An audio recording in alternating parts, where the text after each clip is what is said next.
ഒരു കുട്ടിക്ക് പ്രായപൂർത്തിയാവാനേ ആണായാലും പെണ്ണായാലും വയസ്സുകൊണ്ട് പ്രായപൂർത്തിയാവാൻ 15 വയസ്സാണ്. 15 വയസ്സാണ്. അപ്പോ 5 കൊല്ലം പരിശീലിപ്പിക്കാൻ കഴിയുന്ന ഞാൻ അങ്ങനെ പറഞ്ഞത്. നേരെ മറിച്ചപ്പോ എന്താവും, ആൺകുട്ടികളും പെൺകുട്ടികളൊക്കെ അതിന്റെ മുമ്പേറെ പ്രായപൂർത്തിയാവും. നമ്മള് അതിലുണ്ടാവുന്ന പ്രായത്തിൽ ഏറ്റവും ചുരുങ്ങിയത് അതെ തിസ്ബുസിനീന കമരിയത്തൻ എന്ന് പ്രത്യേകം പറയുന്നുണ്ട്. ചന്ദ്രവർഷ പ്രകാരമുള്ള 9 വയസ്സായാൽ മതി. അന്ന് അറബി വംശജരിലൊക്കെ ധാരാളമായിട്ടുണ്ടായിരുന്നു. ഇപ്പൊ നമ്മളെ നാട്ടിലുണ്ട്. ഇടയ്ക്ക് വെച്ച് അങ്ങനെ സംഭവം ഉണ്ടായിരുന്നില്ല. ഞാൻ പറഞ്ഞ മനസ്സിലായി. കണ്ടിട്ടില്ലേ വരി കാണിച്ചതേ. നിങ്ങൾ മറിച്ചാ മതി. 6-ാം പേജ് മറിച്ചോളി. ഇൻഷാല്ലാ ബാക്കി ഞാൻ പറയുമ്പോൾ വായിച്ചുമ്പോ കാണും. 6-ാമത്തെ പേജ് കിതാബ് എല്ലാവരും ഒന്നായതുകൊണ്ട് പിന്നെ പ്രശ്നമില്ല. 6-ാമത്തെ പേജ് മറിച്ചാൽ മതി. ഞാൻ എന്താ പറഞ്ഞത്, അന്ന് ചന്ദ്രവർഷ പ്രകാരമുള്ള 9 വയസ്സ്. എന്താ ചന്ദ്രവർഷവും സൂര്യവർഷവും തമ്മിലുള്ള വ്യത്യാസം? അങ്ങ് പറയാൻ എന്നെ കാലം ഇറങ്ങണാണല്ലോ. 365 ദിവസമാണ് സൂര്യവർഷം. ചന്ദ്രവർഷം 355 ഉള്ളൂ. അപ്പൊ എന്തുണ്ട്, 10 ദിവസത്തെ വ്യത്യാസം ഉണ്ടാവും. അതെന്തുകൊണ്ട് എല്ലാവർക്കും അറിയാലോ. ജനുവരി 31 ഉണ്ടെങ്കിൽ ഫെബ്രുവരി 28-29 ഉണ്ടാവും അല്ലേ? ഇപ്പൊ ഉണ്ടാവും. എന്താ സാധിക്കാൻ പറയാത്തത് പറയേ. അതെ 29, 28 ഒക്കെ ഉണ്ടാവില്ലേ? അതെ. പിന്നെന്താവും, ഒരു മാസം 31 മറ്റേ മാസം 30 കാരണം. അപ്പൊ അങ്ങനെ പോകുമ്പോ എന്താവും വ്യത്യാസം. നേരെ വെച്ച അറബ് മാസം ഒരിക്കൽ പോലും 31 കാലം വരെ ഉണ്ടായിട്ടില്ല. അപ്പൊ 29-ഓ 30-ഓ അങ്ങനെ വരുമ്പോ 10 ദിവസത്തെ വ്യത്യാസം വരും. അങ്ങനെ 3 കൊല്ലം കഴിയുമ്പോൾ ഒരു മാസത്തെ കുട്ടികൾക്കൊക്കെ പ്രായമാവാന്തായി കുറെ ആയി. 10 വയസ്സിന് കെട്ടിക്കും ചെയ്യും. കെട്ടിച്ച് കുറെ കഴിഞ്ഞിട്ടാണ് പ്രായപൂർത്തിയാവുക. ഇപ്പൊ അങ്ങനല്ല. ഇപ്പൊ കുട്ടികൾക്ക് വീണ്ടും എന്തായി 9-ലും 10-ലും 11-ലൊക്കെ ആവാൻ തുടങ്ങി. കാരണം എന്തുണ്ട്, ശാരീരികമായുള്ള ആ ഭക്ഷണ രീതികൾ അങ്ങനെയായി മാറിയിട്ടുണ്ട്. അതന്നെയാണ് ഭക്ഷണത്തിന്റെ കുറെ മാറ്റങ്ങൾ. ഇന്ന് പ്രത്യേകിച്ച് ശരീരത്തിന്റെ ഹോർമോൺസുകളൊക്കെ വളരുന്ന ഭക്ഷണങ്ങളാണ് കൂടുതലും പോകുന്നത്. ആവശ്യത്തിൽ കുറെ പറയണം. നമ്മളിപ്പോ ഫുഡ് കമ്പനിക്കാരോട് ശത്രുത ഒന്നുമില്ല, നമ്മളതുകൊണ്ട് പറയല്ല. കൊടുക്കുന്ന വരുന്നതിലൊക്കെ കെമിക്കൽസുകളിലൊക്കെ കുറേ പ്രശ്നങ്ങളുണ്ട്. ആ ഭക്ഷണങ്ങൾക്കൊക്കെ ആ പ്രശ്നങ്ങൾ. ഒരിക്കൽ തിന്നാൽ പിറ്റേന്ന് അതന്നെ കിട്ടണം. ഈ കടക്കാർ കണ്ടിടുന്ന അങ്ങനെ നമ്മൾ പറയണ്ട. അത് ഇതിന്റെ പ്രൊഡക്റ്റ് തുടങ്ങുന്ന അവിടെ മുതലേ ഉണ്ട്. അരി ചാക്കിലാക്കുമ്പോ തന്നെ ഉണ്ട്. അതെ അവിടെ തുടങ്ങണില്ലേ? ഇല്ലെങ്കിൽ ബാക്കി ഉണ്ടാവുണ്ടോ? നമ്മളോടുള്ള എന്നുണ്ടാവും കുട പിടിക്കാണ് ഇങ്ങനെ നിൽക്കണ്. ആ കുട പൂട്ടൽ ജോലി നേരെ ചോരോടോ എപ്പോഴും ചൊറുക്കലിങ്ങനെ. എന്തുകൊണ്ട് ഇത് തന്നെയാണ്. അപ്പൊ എല്ലാം നമ്മളതും അങ്ങനെയാണ്. അപ്പൊ ഈ ഭക്ഷണ രീതികൾ തന്നെയാണ് നമ്മളെ കുട്ടികൾക്കുള്ള ശാരീരികമായ പുളർപ്പുകളൊക്കെ ഉണ്ടാവുന്നത്. അതന്നെ ഹോർമോൺസുകളുടെ വളർച്ച. അതുകൊണ്ട് നമ്മൾ വേഗം പ്രായമാവും. ആയിക്കോട്ടെ, അങ്ങനെയാണ് ഞാൻ പറഞ്ഞ് തിരുത്താണ്ട് എന്നാണ് പറഞ്ഞത്. 5 വർഷം പരിശീലിപ്പിക്കാൻ കിട്ടുമെന്ന് ഞാൻ നേരത്തെ പറഞ്ഞു. അത് വയസ്സുകൊണ്ട് നോക്കിയിട്ടാണ്. ഇന്ന് അതിനുള്ള ക്യാപിറ്റലില്ല. ഇന്ന് അതിന്റെ മുമ്പേനെന്താവും, ഏറിയ 10-12 വയസ്സാകുമ്പോഴേക്കന്നെ കുട്ടികളൊക്കെ പ്രായപൂർത്തിയായവരാകും. പ്രായപൂർത്തിയായ പിന്നെ അവർക്ക് സ്വന്തം നിർബന്ധമായി. അപ്പോ വെറും 3 കൊല്ലോ 2 കൊല്ലൊക്കെ ഉണ്ടാവുള്ളൂ. ആയിക്കോട്ടെ, ഏതായാലും പരിശീലിപ്പിക്കണം. അതാ അതുകൊണ്ട് പിന്നെന്ത് ചെയ്യണം, ഈ നോമ്പിന്റെ നിസ്കാരത്തിന് മേൽ പ്രേരിപ്പിക്കുക, എന്ത് പ്രോത്സാഹിപ്പിക്കാം. ഇന്ന് നോമ്പ് പറ്റില്ലേ, നീ എന്താ കൊണ്ടുവരുന്നത്, നോമ്പറക്ക എന്താ വണ്ടി, അനക്കെന്താ വേണ്ടത് പറയും, അത് കൊണ്ടുവന്നേരാം എന്ന് പറയാം. നല്ല ഉഷാറായി കിട്ടോ, ഇന്നത്തെ നോമ്പ് പൂർത്തിയായില്ലേ, നല്ല കുട്ടിട്ടോ, നിസ്കരിച്ചില്ലേ, ഇന്ന് വെറുപ്പം നിസ്കരിച്ച് നല്ല കുട്ടിയാട്ടോ എന്ന് പറഞ്ഞു. അങ്ങനെ മോട്ടിവേഷൻ ചെയ്തുകൊണ്ടിരിക്കണേ, അത് വേണം. ഇനി ഭാര്യയുടെ കാര്യം പറയണ്ട. ഇനിയിപ്പോ നിസ്കാരം കൊണ്ട് കൽപ്പിച്ചാൽ മാത്രം മതിയോ, പോരാ. ഒരു നിർബന്ധമായ കാര്യങ്ങളോടൊക്കെ ഏതെല്ലാം ഇടപെടലുണ്ടായോ അതുപോലെ നിഷിദ്ധമായ കാര്യങ്ങളിൽ നിന്ന് കുട്ടികളെ തടയുകയും വേണം എന്നാണ്. നമുക്കൊക്കെ അങ്ങനെ കുഴപ്പമുണ്ടേ, നമ്മൾ കുട്ടികളല്ലേ ചെയ്തോട്ടെ എന്ന് പറയും. ശരിക്ക് ചെയ്യേണ്ടതാ 7 വയസ്സ് വരെ ആ കുട്ടികളെ ഫ്രീ ആയിട്ട് വിടണം. നമ്മളെ പച്ചമഴ തോന്നി കൊഞ്ചിച്ചുകൊണ്ടേയിരിക്കണം, കൊഞ്ചിച്ചെന്നെ. അതിന് അപ്പോഴാണ് ഈ ആനി ബാപ്പ കളിക്കൽ. കണ്ടിട്ടില്ലേ മുത്തനബി സല്ലല്ലാഹു അലൈഹി വസല്ലം തങ്ങളെ സുജൂദ് കിടന്നപ്പോൾ ഹസൻ ഹുസൈൻ റളിയല്ലാഹു അൻഹു കയറിയിരുന്ന്. കാരണം എന്തുകൊണ്ട് അല്ലാത്ത നേരത്ത് ഇപ്പങ്ങൾ ആനാവോണ്ടി അറിയും, ഞങ്ങള് പാപ്പനാവുന്ന കയറി പുറത്തേക്ക് കൊണ്ട് കിടക്കാനെ. നമുക്ക് പോയി നേരമുണ്ടല്ലേ? നമുക്ക് പോയി നേരമുണ്ടോ? പേരെ കുട്ടികളൊന്നും കളിപ്പിക്കാൻ നേരമുണ്ടോ? ഇല്ലേ, കുട്ടികളെ കളിപ്പിക്കാൻ നേരമുണ്ടോ? അപ്പൊ കളിപ്പിക്കാന് 7 വയസ്സ് വരെ അവരെന്താവ കളിപ്പിക്കുക, എപ്പോഴും കൊഞ്ചിപ്പിക്കുക, അവരെപ്പോഴും സന്തോഷിപ്പിക്കുക. ഒരു ശാസനയില്ല. അപ്പോ 2 വയസ്സ് മുതൽക്കാൻ അവരെന്താവും, 2 വയസ്സ് നല്ലതാണ് ശരിക്ക് പറയണത്.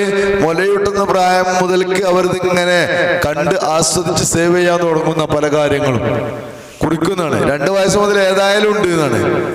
ആയിക്കോട്ടെ, ഓല് പല കാര്യങ്ങളും ഉണ്ടാവും. ഉപ്പ പള്ളിയിൽ പോണത്, കുപ്പായം മാറ്റുന്നത്, കുളിക്കണത്, ഉമ്മനോട് സംസാരിക്കണത്, കുടുംബത്തോട് സംസാരിക്കണത്, ഇതൊക്കെ പെരിങ്ങനെ ഉണ്ടാവും. നമ്മൾ കുറെ കഴിഞ്ഞെന്നേ പറയുമ്പോ ചിന്തമ്മ നിങ്ങളെല്ലാം നാളും വേണ്ട പറഞ്ഞെന്ന് പറയും, നിങ്ങളെല്ലാം ഉമ്മാനോട് അങ്ങനെ പറഞ്ഞെന്ന് അറിയാം. അപ്പൊ നമ്മൾ ഈ പറഞ്ഞൊക്കെ ഒന്ന് ക്യാച്ച് ചെയ്തിക്കണെന്ന് അർത്ഥം. അപ്പൊ നമ്മൾ ആ പ്രായം ശ്രദ്ധിച്ചേ പറ്റൂ. വളരെ അവിടുന്ന് അങ്ങോട്ട് പിന്നെ 7 വർഷമുണ്ട്. ആ 7 വർഷം ശരിക്കും 7 വയസ്സായല്ലോ.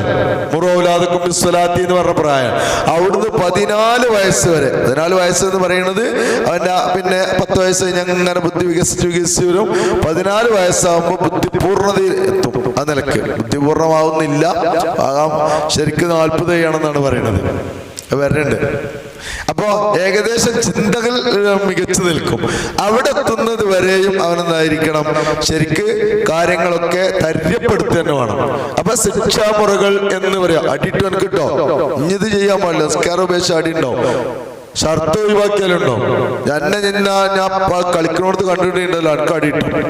14 വയസ്സ് കഴിഞ്ഞാൽ പിന്നീട് ആ കുട്ടികൾ എന്തായിരിക്കണം, നമ്മള് രക്ഷിതാക്കൾ അവരുടെ ഒരു കൂട്ടുകാരനായി മാറും. പിന്നെ കുട്ടികളെല്ലാം ആണായാലും വേണ്ട പെണ്ണായാലും വേണ്ട എല്ലാം നമ്മളോട് പങ്കുവെക്കാൻ കഴിയണം. അങ്ങനെയാണ്. ഞാൻ നിങ്ങൾ പോകുമ്പില്ലേ അയാൾ അവിടെ നിന്ന് കാണുന്ന ഇങ്ങനെ ശുശ്രൂഷിച്ചിട്ടുണ്ട് ഇപ്പ തന്നെ, ഏതാ അയാള്? അപ്പൊ നമ്മളോട് ഇങ്ങനെ പറയാൻ എല്ലാം പറയാം. അങ്ങനെ നമ്മളെ കുട്ടികൾ ഒരിക്കലും വൈകാട് പോകില്ല. എന്തുകൊണ്ട് എല്ലാം നമ്മളോട് പങ്കുവെക്കാണ്. ചില ആൾക്കാരൊക്കെ ടീച്ചേഴ്സ്, എന്താണ് നീ അതൊക്കെ പെരി പോയി പറഞ്ഞേ? ഞാൻ ഒരു അധ്യാപനോട് പറഞ്ഞേ, നമ്മളെ കുട്ടികളോട് ഇതൊക്കെ ചോദിച്ചറിയാതിരിക്കാൻ പറ്റുമോ? നമ്മളെ കുട്ടികൾക്ക് ഇതൊക്കെ പറഞ്ഞൊരു പരിഹാരം ഇവിടെ നിന്നുണ്ടാവുമെന്ന് തോന്നണ്ടേ? അത്താണിയല്ലേ. അപ്പൊ നമ്മളവരെത്തുന്ന പ്രിൻസിപ്പലാവും എല്ലാ കാര്യങ്ങളും ചോദിച്ചറിയും. എന്നിട്ട് എന്തുണ്ടായി അതിനെ അങ്ങനെ എന്തോ ചിലപ്പോ തോള് കഴിച്ച് അങ്ങനെ പോവും. അപ്പൊ എല്ലാം പറയും. ആൺകുട്ടിയാലും പെൺകുട്ടിയാലും ഉണ്ടാവും. അങ്ങനെയാണ് കുട്ടികൾ, അങ്ങനെയാണ്. പിന്നെ കുട്ടികളെങ്ങനെ എന്താവും, മുഖത്തൊക്കെ ഉമ്മ വെക്കുന്ന പ്രായം കഴിഞ്ഞാൽ 5 വയസ്സ് 4 വയസ്സൊക്കെ കഴിഞ്ഞാൽ പിന്നീട് തലയിലെ ഉമ്മ വെക്കേണ്ടത്. 7 വയസ്സിന്റെ മീതുള്ള എല്ലാരും തലയിൽ ഉമ്മ വെക്കണം. തലയിൽ പിടിച്ചുട്ടി അടുത്ത് നിർത്തി തലയിൽ ഉമ്മ വെക്കണം. അങ്ങനെ ആ കുട്ടികൾ വലുതാണ്. അങ്ങനെയാണ് പോകേണ്ടത്. കുട്ടികൾ ഇങ്ങോട്ടും അങ്ങനെ തന്നെ ഉമ്മാന്റെ ഉപ്പാന്റെ ഒക്കെ തലയിൽ ഉമ്മ വെക്കണം. അങ്ങനെ പോകണം. അപ്പൊ അങ്ങനെയാണ്. ചുരുക്കി പറഞ്ഞ ഈ കുട്ടികളോട് നിഷിദ്ധമായതിനെ തടയലും നിർബന്ധമുണ്ട്. 7 വയസ്സായാലേ തിന്മ കൊണ്ട് വിരോധിക്കന്നെ വേണം. നിസ്കരിച്ചാൽ മാത്രം പറഞ്ഞാൽ പോരാ. നിസ്കാരം ഉപേക്ഷിക്കണമെങ്കിൽ, അത് വേണ്ടാത്തരങ്ങൾ ചെയ്യുന്നുണ്ടെങ്കിൽ അത് ഒക്കെ തടയണം. അതാ ഉണ്ടോ, വീണ്ടും നിർബന്ധമാണ് അലാമൻ മറ. നമ്മൾ നേരത്തെ പറഞ്ഞു മാതാവ് കുട്ടീനെ നോക്കാൻ ഏൽപ്പിക്കാത്ത ആള്, ഇങ്ങനെയുള്ള ആളുകൾക്കൊക്കെ നിർബന്ധമാണെന്ന് പറഞ്ഞല്ലോ. അതാ അനിൽ മുഹറമാത്തി, നിഷിദ്ധ കാര്യങ്ങളെ തൊട്ട് കുട്ടികളെ തടയണം എന്നാണ്. അപ്പൊ കുട്ടികൾക്ക് ഇപ്പൊ സാധാരണ എല്ലാവരും ചെയ്യലെന്ന് വെച്ചാല് പെരയില് കുറച്ചൊരു സമാധാനം കിട്ടാൻ മൊബൈൽ കൊണ്ട് കൊടുക്കും. എന്നിട്ട് കുട്ടികൾ എന്താവും, ഈ കലഹങ്ങളുള്ള വീഡിയോസുകള്, ഗെയിമുകള് ഒക്കെ സ്റ്റണ്ടുള്ള ഇത് കലഹവാസന കുട്ടികൾക്ക് നിർമ്മിച്ചു കൊടുക്കുന്നതാണ്. അഹങ്കാരം ഉണ്ടായിക്കൊണ്ടിരിക്കുന്നതുകൊണ്ട് മനസ്സിലായില്ലേ? എന്നെ കാലം ആവശ്യം അറിയില്ല. അതായത് ഇടിച്ച് തള്ളിയിട്ട് മറ്റവനൊക്കെ തകർത്ത് എറിഞ്ഞ് വിജയിക്കാണ്. ഇത് അഹങ്കാരം ഉടലെടുക്കാൻ വഴിയാണ് എന്ന്. മാത്രമല്ലെന്ന് അക്രമ പ്രേരണ ഉണ്ടാവുകയാണ്. ഇടിച്ചു തള്ളിയുടെ ഒരു വിഷയമല്ല അത്. പിന്നെ കുറച്ച് കഴിഞ്ഞാൽ വാപ്പാനെ ഇടിച്ചു മനസ്സിലാണില്ല. കുറച്ച് കഴിഞ്ഞാൽ വാപ്പാനിമാരൊക്കെ ഇടിച്ചുള്ളൂ. ഇപ്പൊ ഇടിച്ചുള്ള ഒരു വിഷയമല്ലല്ലോ. ഇങ്ങനെയുള്ളതൊന്നും കുട്ടികൾക്ക് പഠിപ്പിക്കാൻ പാടില്ല. കുട്ടികൾക്ക് മൊബൈലൊക്കെ കൊടുക്കുമ്പോൾ എല്ലാം ശ്രദ്ധിച്ച് കൺട്രോൾ ചെയ്തിട്ടായിരിക്കണം എന്ന്. പഠനാരമായത് പലതിനും കൊടുക്കുകയാണ്. പക്ഷെ ഓലതൊരു മൂലക്കൊക്കെ നീക്കിച്ചിട്ടേ ഒരു മൂലക്ക കൊണ്ടാക്കിയിട്ടുണ്ട്. നമ്മക്കറിയില്ല മൂലക്ക ഉണ്ടാക്കും. ഓല മൂലക്ക ഉണ്ടാക്കിയിട്ട് വേറിലൊക്കെ ഉണ്ടാകും. നമ്മളൊരുപാടാണ് കട്ട് ചെയ്യും. ഓല് ക്ലാസ് കഴിക്കുകയാണേ. കാരണം നമ്മള് ഒരു അതായത് കുട്ടികൾ തീരെ തടയാൻ പറ്റൂല. അപ്പൊ നമ്മൾ നല്ല വിശാലമായ നമ്മളെ ഇടയിൽ വെച്ച്, ഞാൻ നേരത്തെ പറഞ്ഞ പ്രിൻസിപ്പണേ പ്രശ്നമില്ല. കാരണം ഉപ്പയും ഉമ്മയും മക്കളും ഒക്കെ കൂടി ഇരുന്നിട്ടാണ് നേരെ കാണുന്നത്. പിന്നെ പ്രശ്നമില്ലല്ലോ, പ്രശ്നങ്ങളോട് കാണൂല്ലല്ലോ. അപ്പൊ അങ്ങനെയാണേ നമ്മളെ മൊബൈൽ കുട്ടികളൊക്കെ പിടിച്ചു നോക്കേ. കുട്ടികളെ എങ്ങനെയെങ്കിലുമൊക്കെ നോക്കുമ്പോ നമ്മളതിനെന്തായിരിക്കും, ഗെയിം കളിച്ചോ ആപ്പേണേ. കാരണം പിന്നെ കുട്ടികൾ ഗെയിം കളിച്ചായിരിക്കോ? മനസ്സിലായില്ലേ? അങ്ങനെ ആവരുത് കേട്ടോ. അപ്പൊ എല്ലാ നിഷിദ്ധങ്ങളും കുട്ടികളെ തടയണമെന്ന് പറഞ്ഞാൽ നമ്മൾ ആദ്യം ചെയ്യാതിരിക്കണം. നമ്മൾ ചെയ്യുന്ന ഒരു തെറ്റ് കുട്ടിയോട് ചെയ്യേണ്ടാറുണ്ട് കാര്യമുണ്ടോ? ഇല്ല.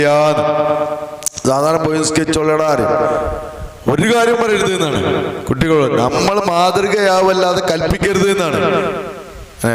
സല്ലല്ലാഹു അലൈഹി വസല്ലം ആളുകൾ കൂടെ ഇരുത്തി ഭക്ഷണം കഴിപ്പിക്കുകയാണ് ചെയ്ത്.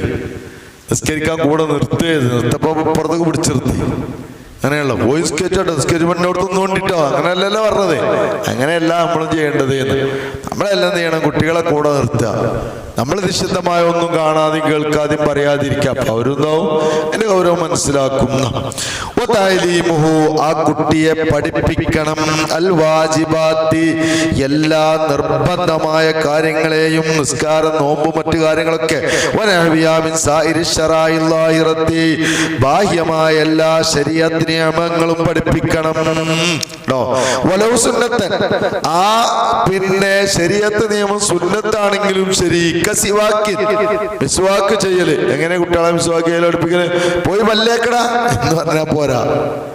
അപ്പൊ കുട്ടി ചിന്താ ഇപ്പൊ ഇതൊരു പല്ലേക്കും ഞാൻ കണ്ടില്ലല്ലോ. അപ്പൊ ഒരിക്കൽ നമ്മൾ രാവിലെ നീച്ച് ചെയ്തിട്ടുണ്ടാവേ. അല്ല, നീ കുട്ടികളെ എന്ത് ചെയ്യാ, എന്റെ ബ്രഷ് കൊടുന്ന കുറച്ചതാ, അത് കുറച്ച് തേച്ചു കൊടുത്തിട്ട് എന്താ പറയാ, വെള്ളം നനച്ച് ആദ്യം പെടുത്താ തുടങ്ങണ കേട്ടോ. ബിസ്മില്ലാഹിർ റഹ്മാനിർ റഹീം. അപ്പൊ നമ്മളിപ്പോ നേരത്തെ തേച്ചു, അത് വേറെ കാര്യം. കുട്ടികളെ തേച്ചെന്ന് കുട്ടികൾക്ക് പഴയണേ നമ്മൾ ചെയ്തു കൊള്ളണം. അപ്പൊ കുട്ടികളൊന്നാവും നമ്മളെ കൂടെ ചെയ്യും. പിന്നെ ഇവിടുന്ന് ഉണ്ടാവും, ഇവിടുന്നിട്ടോ, ഇനി ഇവിടുന്നിട്ടോ, ഇനി ഉള്ളും ഒക്കെ കോട്ടൂർക്കും കോട്ടയക്കും കുറുകത്താണിക്കും ഒക്കെ വേണട്ടോ എന്ന് പറഞ്ഞു കൊടുക്കണം കുട്ടികൾക്ക്. അപ്പൊ അങ്ങനെ കുട്ടികളൊക്കെ ചെയ്യുമല്ലോ. അങ്ങനെ ചെയ്യും.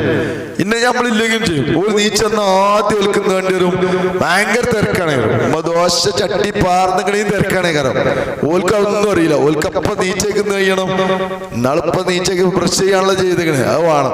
അത് തിരക്കാണേ. കാരണം അതേനെ അങ്ങനെയാണ് ശീലിപ്പിക്കേണ്ടത് കേട്ടോ. കസിവാക്കിൻ, മിസ്വാക്ക് ചെയ്യല്. ഇത് പല്ലും തേക്കൂല. കുട്ടി വെച്ചരുമ്പോ ബാപ്പനുണ്ടാവും മറ്റേ കുട്ടി വലിച്ച് കിടങ്ങനെ ഇരിക്കണേ നാട്ടിട്ടുണ്ടാവും. പിന്നെ കുട്ടി എടുത്ത് കുട്ടി രണ്ട് വലിയ വലിച്ചല്ലാതെ അതിന്റെ കഥയാണ്. കാരണം അത് പാടില്ല കേട്ടോ. മിസ്വാക്ക് കൊണ്ട് കൽപ്പിക്ക. മോനെ വലിയ കുറച്ച് വലുതായിക്കണക്ക. ഞാൻ നീച്ച് വന്നപ്പോഴാണ് തേച്ച, ഈ നീച്ച് വന്നപ്പോ തേച്ചോ? നാളെ നമ്മളൊപ്പം തേച്ചില്ലേ? വേജല്ലേ? നമ്മൾ നാളെ അങ്ങനല്ലേ ചെയ്ത്. ഞാൻ നീച്ചിട്ട് നേരത്തരായി വേജ ചെയ്യാന്ന് പറയാ, കൽപ്പിക്കാം.